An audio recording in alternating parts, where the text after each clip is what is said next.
হৃদয় মাঝে হঠাৎ তুমি। এয়ারপোর্ট থেকে মায়ের হাত ধরেই বাইরে বেরিয়ে আসে আলভি।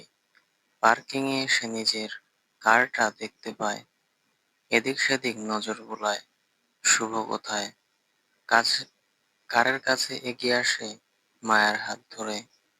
কিছু সময় পেরিয়ে যায়, কিন্তু শুভর দেখা নেই। কার রেখে গায়েব হয়ে গেছে নাকি?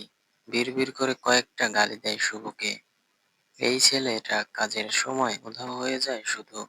কতক্ষণ দাঁড়িয়ে থাকবে এভাবে? মায়া আলভির মুখের দিকে তাকিয়ে বলে, পা ব্যথা করছে আমার।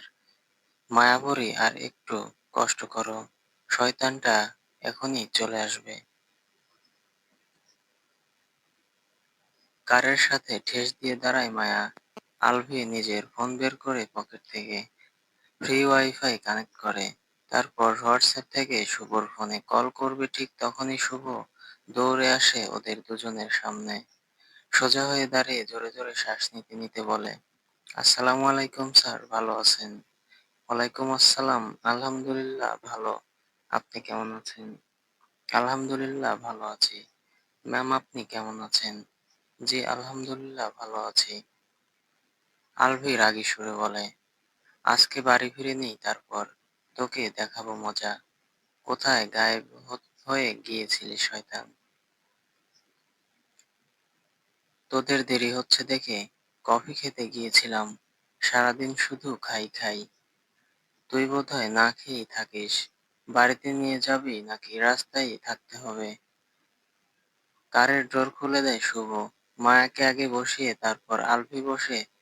শুভ সুটকেসটা ডিকিতে তুলে রেখে ড্রাইভিং সিটে বসে। 1 ঘন্টা পর গন্তব্যে এসে পৌঁছায় আলভিদের কার। কার থেকে নেমে আসে সবাই। আলভি শুভর পেছনে দাঁড়িয়ে শুভর পাছায় লাথি দিয়ে বলে, তোর জন্য আমার বউকে কষ্ট করতে হয়েছে। শুভ আলভির পাছায় আরেকটা লাথি দিয়ে বলে, তোদের জন্য আমি রোদের মধ্যে 2 ঘন্টা বসেছিলাম। তোরা আসছিলি না দেখে কফি খেতে গিয়েছিলাম। আলভি আরেক লাথি দিয়ে বলে, 1 নম্বরের মিথ্যুক। এসির ঠান্ডা বাতাসে বসছিলি, রোদের মধ্যে ছিলি। শুভ সুটকেস বের বের করে বাড়ির ভেতরের দিকে এগিয়ে যেতে যেতে বলে, যা, তোর সাথে ব্রেকআপ। মায়া শুধু দুজনের কাহিনী দেখছে, তবে বুঝতে পারছে না কিছু। প্রথমে আপনি আপনি বলে কথা বলল দুজন, একটু পর থেকেই আবার তুই তুকারি করে কথা বলছে। এখন আবার একে অপরকে লাথি দিচ্ছে, তাও আবার পাছায়। আলভি মায়ার হাত ধরে বলে, ভেতরে চলো। বাড়ির দিকে তাকিয়ে দুজন ছেলেকে দেখতে পায় মায়া, যারা ফুল হাতে দাঁড়িয়ে আছে ওদের দুজনের থেকে একটু দূরে। হয়তো একই ওয়েলকাম করতে জানিয়ে আছে। এগিয়ে আসতেই দুজন মায়াকে ওয়েলকাম জানিয়ে ফুলের তোড়া মায়ের হাতে তুলে দেয়। এরা দুজন বোধহয় এই বাড়ি আর আলভির কেয়ারটেকার। ফুল হাতে আলভির সাথে ভেতরে প্রবেশ করে মায়া। ওদের বাড়ির চেয়ে অনেক বড় এই বাড়িটা। আলভি একা থাকার জন্য এত বড় বাড়ি কিনেছে। ড্রয়িং রুমটা অনেক বড় আর সুন্দর। সবকিছুই লাইট কালার, যার ফলে সবকিছু আরো বেশি সুন্দর লাগছে। আলভি সাথে বেডরুমে এসে দাঁড়ায়। বেডরুমটা পরিপাটি গোছানো আর মন শান্তি করে দেওয়ার মতো সুন্দর। বোরকা হিজাব খুলে শাওয়ার নিয়ে ফ্রেশ হয়ে নাও, ভালো লাগবে তাহলে। হুম। মায়া হাতের ফুলগুলো রেখে বোরকা হিজাব খুলে রাখে। সুটকেস খুলে নিজের ড্রেস বের করে। আলভি আলমারি থেকে টাওয়েল বের করে দেয়। মায়া ওয়াশরুমে প্রবেশ করে। আলভি গায়ের শার্ট খুলে বাস্কেটে রাখে। হাতের ঘড়িটাও খুলে জায়গা মতো রাখে। তারপর ডিভানের উপর বসে পকেট থেকে ফোন বের করে বাংলাদেশে কল করে বাবার ফোনে। রিসিভ হতেই কথা শুরু করে জানায় ভালোভাবেই পৌঁছেছে দুজন, কোনো সমস্যা হয়নি।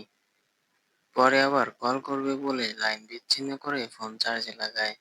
ফ্রেশ হয়ে খাবার খেয়ে দুজনেই শুয়ে পড়ে। লম্বা জার্নিতে দুজনেই ভীষণ ক্লান্ত হয়ে আছে। এখন লম্বা ঘুম আর লম্বা বিশ্রামের দরকার। সারা বিকেল আর রাত ঘুমিয়েছে দুজন। পরের দিন ভোর ৫টায় ঘুম ভাঙে দুজনের। আলভির বুকের উষ্ণ ওমে আদরে বিড়াল ছানার মতো নিজেকে গুটিয়ে নেয় মায়া। আলভি নিজেও আগলে নেয় নিজের মায়াপরীকে। মায়ার এলোমেলো চুলে হাত বুলিয়ে আদুরি গলায় ডাকে আলভি। মায়াপরি, সকাল হয়ে গেছে, হোক। আজ অফিসে যেতে হবে আমাকে। আজকে না গেলে হয় না। না গেলে যদি হতো তাহলে তো আসতামই না। মায়া আলভির বুক থেকে মুখ তুলে আলভির মুখের দিকে তাকায়। ডিম লাইটের আলোয় স্পষ্টই বোঝা যাচ্ছে আলভির চেহারা। আর ৩০ মিনিট। আচ্ছা। পুনরায় আলভির বুকে মুখ গুজে দেয় মায়া। কাঁচুমাচু হয়ে আলভির সাথে মিশে আছে। পারলে বোধহয় আলভির বুকের ভেতরেই ঢুকে যেত। আলভি যদি মায়াকে রেখে আসতো, কিভাবে থাকতো মায়া? আলভিকে ছেড়ে কেঁদেই তো বোধহয় মরে যেত। আলভি মায়ের প্রতি যতটা আসক্ত, তার চেয়ে অনেক বেশি আসক্ত হয়ে গেছে মায়া আলভির প্রতি। আলভিকে ছাড়া এক সেকেন্ডও কল্পনা করতে পারে না এখন। আলভি চিত হয়ে শুয়ে মায়াকে নিজের বুকের উপর তুলে নেয়। মায়ের লম্বা চুলখোলা চুলগুলো পেছনের দিকে ঠেলে দিতে দিতে আলভি বলে, তুমি আমার সাথে অফিসে যাবে? মায়া মুখ তুলে তাকায়, তারপর উপর নিচ মাথা নাড়ায়। যাবে। আলভি মায়াকে বুকের উপর রেখে শোয়া থেকে উঠে বসে। মায়া আলভির কোলে বসে ২ পা দিয়ে আলভির কোমর পেঁচিয়ে ধরে, ২ হাতে পেঁচিয়ে ধরে গলা। আলভি মায়াকে কোলে নিয়েই বেড থেকে নেমে দাঁড়ায়। ওর গলা জড়িয়ে ধরে আর কোমর পেঁচিয়ে ধরে ঝুলে থাকে মায়া। ফ্রেশ হয়ে নাও, চলো জগিং করে আসি। মায়া দুদিকে মাথা নাড়িয়ে বলে, আমি যাব না, তুমি যাও। আমি এমনিতেই চিকন আছি, আর চিকন হতে চাই না। তাহলে শুয়ে থাকো, আমি জগিং করে আসি। আচ্ছা। মায়াকে আবার শুয়ে দেয় আলভি। মায়ের ললাটে অধর ছুঁয়ে ওয়াশরুমে প্রবেশ করে আলভি। ফ্রেশ হয়ে ড্রয়িং রুমে আসে। কিচেনে প্রবেশ করে একটা হাফ লিটারের পানির বোতল বের করে শু ক্যাবিনেট থেকে। শুজ পরে পানির বোতলটা হাতে নিয়ে বাড়ি থেকে বেরিয়ে যায় জগিং করতে। ৯টার সময় তৈরি হয়ে নাস্তা সেরে মায়াকে নিয়ে বাড়ির বাইরে বেরিয়ে আসে আলভি। শুভ কার নিয়ে অপেক্ষা করছিল দুজনের জন্য। কারের পেছনে উঠে বসে দুজন। কার বাড়ি থেকে বেরিয়ে যায় অফিসের উদ্দেশ্যে। শুভ, আলভির ডিফেন্ড। দুজনের বাংলাদেশের বন্ধুত্বপূর্ণ সম্পর্ক গড়ে উঠেছিল। তারপর আস্তে আস্তে দুজনের সম্পর্ক আরো ভালো হয়। আলভি বিজনেস শুরু করার আগেই শুভকে বলেছিল শুভ ওর সাথে কাজ করবে কিনা। যদি করে তাহলে আলভি শুভকে অন্য সব অফিসের তুলনায় ভালো স্যালারি দেবে। শুভও ভেবেচিন্তে রাজি হয়েছিল। অফিসে দুজন বস এর পিএ। অফিসে শুভ আলভিকে স্যার আর আপনি আপনি করে কথা বলে। অফিসের বাইরে দুজনেই তুই তুই করে কথা তো বলেই, সাথে শত্রুর মতন মারামারিও করে। শুভ বিয়ে করেছে, দুজন ছেলে মেয়ে আছে। আলভির বাড়ির পাশেই শুভর নিজের বাড়ি। বউ বাচ্চার সাথে সেখানেই থাকে। আলভি বিয়েতে শুভর পুরো ফ্যামিলিকে ইনভাইট করেছিল, তবে কাজের চাপে শুভ বিয়ে খেতে যাওয়া হয়নি। অফিসের সামনে এসে দাঁড়ায় কার। একজন গার্ড কারের ডোর খুলে দেয়। মায়াকে নিয়ে বের হয় আলভি। সম্মানসূচক হাত তুলে সেলুট করে আলভিকে। আলভি আর মায়া ভেতরের দিকে এগিয়ে যায়। শুভ কার পার করে রেখে ওদের পেছন পেছন আসে। আলভির সাথে মায়া মেয়ে, তার উপর আবার মায়ার পরনে বোরকা হিজাব। সবাই তাকিয়ে আছে ওদের দুজনের দিকে। আলভি সকলের দিকে নজর দিতেই সবাই নিজেদের নজর সরিয়ে কাজে মনোযোগ দেয়। আলভি মায়াকে নিয়ে নিজের কেবিনে আসে, চেয়ার টেনে মায়াকে নিজের পাশে বসায়। শুভ কয়েকটা ফাইলস এনে আলভিকে দেখাচ্ছিল, এর মধ্যে কেবিনের ডোর নক হয়। তিনজনেই ডোরের দিকে তাকায়। আলভি অনুমতি দিতেই ভেতরে প্রবেশ করে একটি মেয়ে। মেয়ে মায়াটির দিকে তাকায়।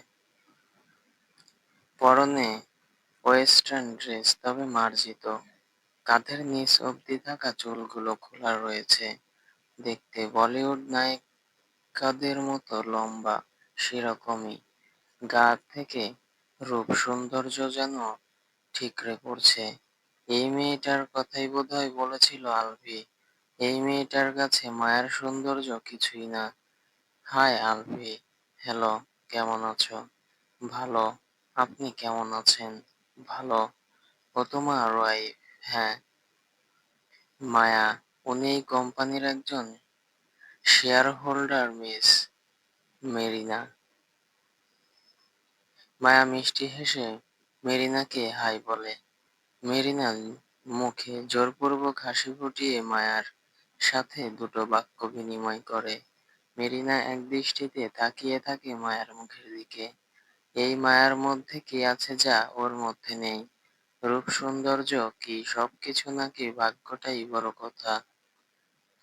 বেস্ট কিছু পেতে হলেও ভাগ্য লাগে যা মেরিনার নেই, ছিল না কখনো। একটু পর পর মায়ার চোখের পলক ফেলাটা মেরিনার ভালো লাগে। বুকে ব্যথা করলেও এই দৃশ্য দেখে ঠোঁটে হাসি ফুটে ওঠে।